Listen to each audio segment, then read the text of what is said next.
This is the Lockpicker 1969, and welcome to my channel, and welcome to the next episode of Interview with the Lockpicker. Today's guest is TheGamingBug. Say hi. There you go, mate. Glad to be here, and fantastic to finally get this done. Yes, 100% agree. So, where are you from? I am from Western Australia, the mining capital of Australia. Okay. Not terribly familiar with Australia, so not all I mean, you're on Western Australia, but I don't really I don't know much about Australia and how it's all divided up or anything, so. So Western Australia is obviously the westmost state, but we do a significant portion of all of our mining and everything like that. So we export, I believe, one of the biggest attractions is the gold industry. I think it's the Kalgoorlie Super Pit. I could be wrong in the exact name, but yeah, we have just a giant hole located in the middle of the desert and full of gold. Okay. Well, that's not a bad place to hang out then. No, especially gold. Yeah. So, how and when did you get into locksport? So generally around COVID times, I doing a lot more work because I was a what do you call essential worker and just had the bit of extra income. So I tried to pick something up, and lockpicking was that because I had always been generally interested in the finer details and intricate workings of small mechanisms and things of that manner, and locks always sort of generally covered those interests. Gotcha. One day I just decided to order Amazon set, see where it would end up taking me, and yeah, now I'm here. How long Started with did How long did that set last you? about a month probably. I didn't really get much use of it before the other Aussies were just like, no, you need to buy bare bones. Yeah. Buy the bare bones. Ah, okay. So you wound up with bare bones next? Yes, bare bones was definitely my next set. Fantastic set. I think I got some good use out of it. Those picks look very loved. I'm sure you know how a beginner's set usually ends. Well abused. I mean, used. Yep. Yes, 100%. So you also mentioned that your primaries your primaries today are multi-pick though, correct? Yes. When I think around probably a few months into the hobby, the tax return rolled around, and at that point I hadn't ever done a tax return since I was still relatively young at that point. I had been working for several years prior, but I just hadn't done one for whatever reason. So when I did it, I got over $1,000. Aha. And I'm just sitting here with all of this money going, what do I do? Yeah. And ended up probably throwing, I would easily say over $500 on two multi-pick. Yeah. So, and 90% of that isn't used. Yeah. So, eventually you wound up with Mokies, though, right? Yes, I do have a couple Mokies, not too many. I need more. Well, everybody can use more Mokies. So, in your journey, what would you say some of your biggest challenges were in learning? So when I first began, I didn't really think I would have much challenge up to, I think, blue belt. I got 334, the Lockwood 334, relatively easily, and the the multi-lock 7x7 gave me a little bit of challenge because I had to sort of figure out learning what was going on in there with the spools and everything like that. Counter rotation, I think, was my main issue at that time. It took me, I think, some black belt popped into the chat at the time and walked me through how counter rotation worked, and I had it within the little chat. It was great fun, and it's one of the few experiences, or one of the many experiences I've had, um, just communicating with uh, some fellow pickers and stuff like that. Okay, so you mentioned that early on in learning, though, one of the Mm. problems you mentioned was being able to stay on the pins. Yes, it's something I still have for pin tumblers, particularly. Um, because I'm not too sure what I'm necessarily feeling, but my pick will sort of slide back and forth between it. I can never particularly place it quite well, which is why I think I've gone to dimple locks. The placement's a little bit easier since you have a little bit larger of a platform for picking. Yeah. But yeah, I'm working on that pin tumbler thing. I'll get there eventually. So you also mentioned that you got stuck between blue Mm. belt and purple. Yes, I was the famous blue belt purple jump. I was stuck there for probably I I can't remember now, but it was probably about a year to 6 months, something around that time. And I had finally made the jump once I picked up a multi-lock classic from Mm-hmm. Keyless, Okay. another fellow Aussie.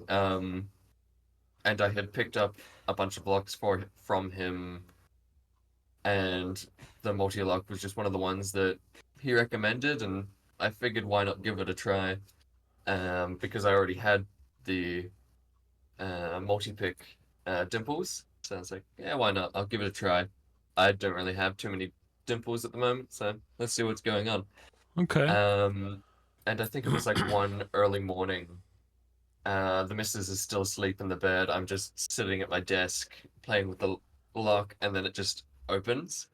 And here I am just trying to muffle my excitement of the first open of like a purple belt lock. I think I still ended up waking the missus up. Well, they don't really understand. My wife's the same way. I'm glad you enjoy it. I don't get it. So, um, Yes, exactly. so you're pursuing the belts. What belt are you at now? Uh, I think it was a couple of weeks ago. I got my black belt finally. Okay. After a long wait, I finally got it. All right. So, want to tell us a little bit about that journey? Yeah, definitely will. So, after basically getting my purple belt, I sat there for a little while, um, and decided to use two multi-locks to go get brown at that point, since I had used a serrated and the matching milling to go to brown from that point. Yep. Um, and those locks aren't the hardest in the world, so it didn't provide me the much challenge, and I got brown pretty quickly after getting purple. I sat there, I think, at Brown for about a year, and I was known as the dung beetle for probably over a year. It was good fun. I had a lot of like bounce back with fellow members because I would pop into chat and they'd be like, "Hey, dung beetle," and I'm just like, "Hey," and then just like pictures of rolling shit and stuff would be posted. It was good fun. Um, but after that, I got red after I had cracked Twin Star because between getting brown and red, that was about an 8 month gap. And during that time, I had picked Saturn pretty quickly. I think it was like within a week of actually owning the lock, I had got it open or something like that. Um, and then I almost immediately went on to Twin Star from there. Twin Star took me 8 months to do. During that 8 months, I had lost pins twice. One of those pins was lost for about a week. One of those pins was lost for about 6 months Ooh, almost, wow. or 3 months, I would say, closer to. Okay. And mind you, that was the interactive bottom pin. So this was a tiny, tiny little pin, and it was literally a miracle that I found this thing. And the kicker of when I lost it though was I lost it literally before I would have fully pinned it. Like I was adding the final pin to open my first Yeah. black belt lock, and it disappeared. That Wow. was such a kicker. Yeah, I can imagine. Yeah. And after I inevitably found that pin, I, I finally got the lock open again. And picked my first black belt, and from there I got my red, and didn't stay there for too long. I think it was about 3 months. I probably wrong, to be honest. Okay. I've been kicking around for quite a while, to be honest. And once I had gotten red, that was sort of my indication for myself to actually properly pursue my quests. And that's where I started picking up more of my leather cases and trying to actually get Ah. and several improvements that I wasn't actually doing for myself prior, because I wasn't really selling or anything to this prior. I because I was just making some things and just sort of learning along the way and using leatherworking as like a hobby for when lockpicking wasn't necessarily providing the dopamine that I wanted. I gotcha. Uh, so at this point, I'm going, all right, I'm going to transition more into doing my leatherworking and improving that as much as I can, Okay. and just pushing for that as hard as I can. Well, that's cool. Um, and within a few months, I had gotten a few decent cases out. Obviously, some issues, but they look better than anything I've produced up until that point. So Uh, that completed one of your quests for you, though. yes, yes, Okay. What was the yeah. other? What was the other quest? I did custom lockpicks. Okay. The This was one of the more challenging ones for me, to be honest, because I was doing this out the back of my retail work. I was using a Dremel Yep. and tools and whatever the hell I could scrounge up. Gotcha. I had some nice materials though, but it How just took how many a picks? lot more How effort. many picks did you make for the set? I have currently made 3 picks, two with ebony and one with a dyed maple burl or something like Oh, that. okay. It's a maple wood, I'm pretty sure. Yep. And that was like a blue dyed wood. It was quite nice. I don't believe it was stabilized though, from memory. Okay. Yeah. So Um, go ahead. mm. No, no, no. Yeah, you go. I was just going to ask. So, in your journey earlier on, to just kind of circle back just a little bit, Yep. who would you say were your influencers? I mean, everybody turns to YouTube to answer questions that they have and that sort of thing. But did you turn to YouTube? And if you did, who were your particular people that you followed and learned the most from? I think early on was definitely Lock Noob. He has the most information just generally for like for your early on stuff. Yeah. That's where I sort of picked up a lot of the general tidbits that sort of everyone knows. But obviously, as you progress through the locks, um, you slowly pick up on different things and where to go. So I actually use Rendeers. I can't remember his name. I can't say it properly.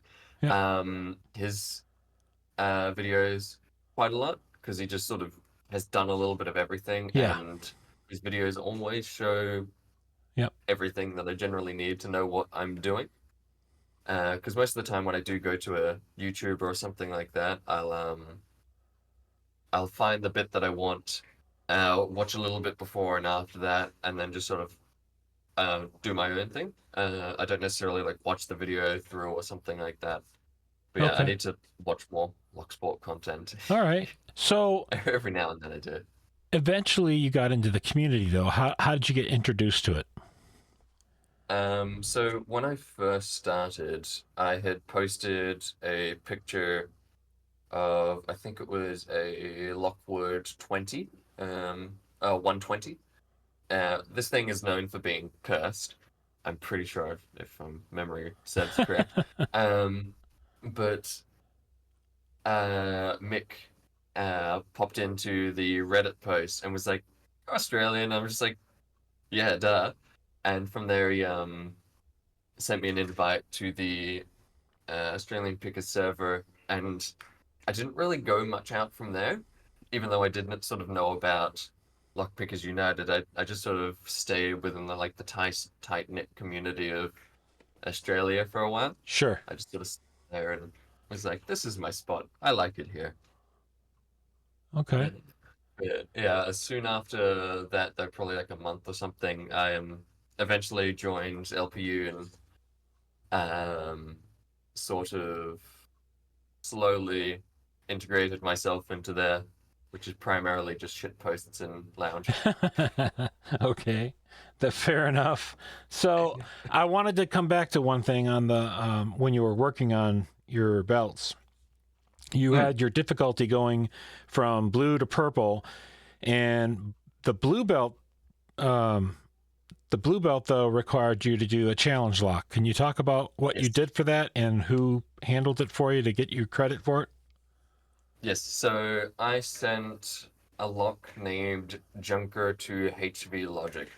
Now, I'm sort of proud with how this one ended because this lock had. I basically took a tap and die set to the lock itself and threaded the Bible and core a bunch, and then made some wacko modifications. I can't even remember what the modifications were, but basically just taking some small files to the lock, to the pins, and just going at it really. Gotcha. And this thing lovingly got its name because it was a piece of junk. And the comment HB made to me when he went to pick it was all telling for its name because he had to open it up and replace a spring because it had eaten a spring. So you had to fix it and then pick it. Yep. So I was very proud of the fact that I didn't get a blind pick out of HV. It was good fun. That's And awesome. the key barely worked too. It was just functional. Yeah. So you have what looks like a fledgling YouTube channel that you're working on. What was the start of that channel for you? What kicked it off? So basically just mainly recording belts. Obviously just wanted to pursue belts for the most part and see where it took me. I think my first video was on the Lockwood 334. I believe so, that yeah. one you can see is very janky. You can actually see me and then getting harassed by my cats. but Yeah. yeah, it was your first video, you sort of it ends up being a little bit funky. Yeah. But yeah, it's well, now it's going to be a little bit more for me because obviously I progress with certain things. Like I posted some stuff on my leather lock picking cases. And that's interested a few people there, and I'm sort of going to use it for a variety of things because obviously I make a lot, so I feel like the YouTube channel might progress into a lot of making things alongside of. So you'll probably see me maybe doing a tutorial or something on how to make my fiber optic torches or something like that. That would be awesome. Because yeah, that would be something because I'm not necessarily trying to hide what I'm building most of the time. Yep. I want to try and put it out there for everyone to use because if you want to buy something from me, I think you're buying it because you either want to appreciate my work or you don't want to do it yourself or have no way of doing it yourself. If you do it that method, I am more than happy to provide you with the necessary details to do it yourself and will help you through the process. And that's one of the things I love most about. I can't imagine there's a lot of people out there who have leatherworking, metalworking, and woodworking all as hobbies they do. There aren't very many people like that out there. I'm sure there's plenty, but you Yeah. get a few. You might get particularly nice members. You might get 2 of the 3 with a person that like myself, but not somebody with all 3. That's not as I don't think that's as normal. So, do you have? As of recently, it's been Yeah. So, do you have any thank yous that you would like to give to people in the locksport community? Yes. Particularly to start off, AP as a whole, Australian pickers as a whole. Those blokes are, for a simple term, love of my life. Those guys are awesome, and I wouldn't have any other way without them. Particularly, to name a few names though, Feral Shooter. He's always been there for us as a whole, and he's basically the crazy old granddad or something like that that always is encouraging you to push further and improve yourself. Yeah. Obviously, HV Logic for providing such a fantastic community, and recently D&D has been making me bankrupt, so I'll thank you for that, mate. Yes, there's a lot of those people out there that are a little more than encouraging. So, absolutely. Codependence. You feed my addiction. Yep. Yes. Codependence. Yep. They get you to buy the stuff. They get you to buy the stuff because they did too, and their wife got mad at them, so they want to share the pain. Yep. My wife doesn't know yet. Uh-oh. Now you've got audio proof. Ah, shit. Good thing she doesn't pay attention to any of this. Well, maybe we'll edit that out. Anyway. Just checking my shoulders real quick because his well is open. Currently not there. All right. I am good. Okay, so last question before we wrap up. What is your favorite thing about locksport? I should say locks, but I do believe at this point it is community. I don't believe I would be here without them, and I don't believe I would have progressed as far without them too.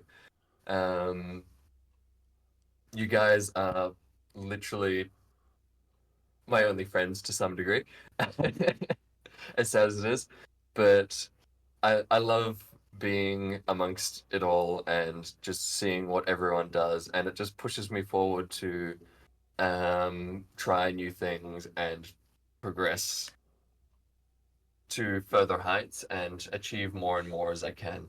Okay. All right. So before we wrap up, is there anything you'd like to say to our audience?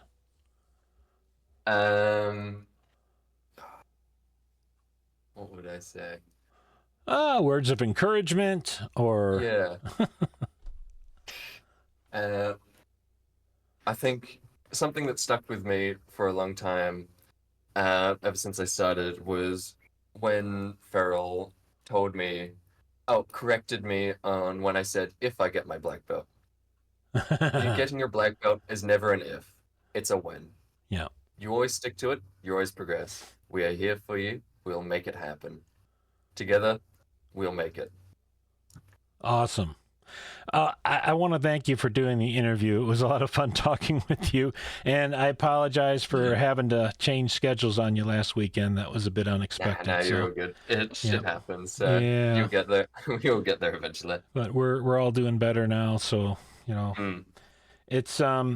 Absolutely. Anyhow. So what I hope is that from here you can share with others that this is actually a fun thing to do. I encourage other people to step forward and tell their story if you haven't been recorded yet. Because quite frankly, if you haven't been recorded yet, why not? I know a lot of the recent people that have been getting recorded have been nudged quite a bit, and I encourage that. I think I'll have someone to nudge. Awesome, that's awesome. But we all want to hear people's stories. You don't have to be an accomplished, picker that's been doing it for years or anything like that. It's all about your story and your backstory. How did you get into it? What do you enjoy about it? Those are the parts we all want to hear. So let's get together and share that. I mean, that's what makes this fun. That's what makes this a fun community too. So Yeah, absolutely. with Yeah, that, because the more of us that are here, the better it all is. you got it. So with that, I'm going to wrap this up. If you are a subscriber, thank you. If you are not yet a subscriber, please hit that subscribe button, turn on notifications and all, and hit like on the video. And thanks for listening.